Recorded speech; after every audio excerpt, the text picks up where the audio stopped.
চলুন আজ একটা দারুণ কাজের ইংরেজি শব্দ শিখে ফেলি। ভাবুন তো, এমন কারো কথা যে কেবল কথাই বলে যায়, অন্যকে সুযোগই দেয় না। এই ধরনের মানুষকে ইংরেজিতে কি বলা যায় বলুন তো? এর জন্য একটা দারুণ শব্দ আছে। শব্দটা হলো গ্যারিউলাস, মানে যে অতিরিক্ত কথা বলে, মানে বাচাল। কিন্তু গ্যারিউলাস মানে শুধু বেশি কথা বলাই না, এর পেছনে একটা অন্যরকম অনুভূতি কাজ করে।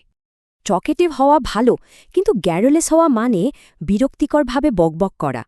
মানে মূল ব্যাপারটা হলো বিরক্তি, অপ্রয়োজনীয় কথা বলে অন্যদের হতাশ করে দেওয়া। আচ্ছা চলুন দেখি বাস্তব জীবনে এই শব্দটা আমরা কিভাবে ব্যবহার করতে পারি।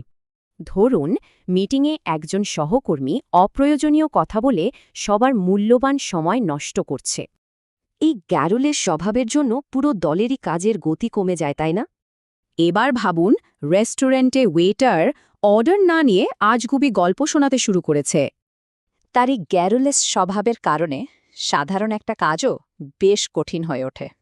অথবা ধরুন কোনো পার্টিতে একজন তার গ্যারোলাস স্বভাবের জন্য সবার মনোযোগ কেড়ে নিচ্ছে, কিন্তু তার বকবকানিতে অন্যরা এতটাই ক্লান্ত যে কথাই বলতে পারছে না।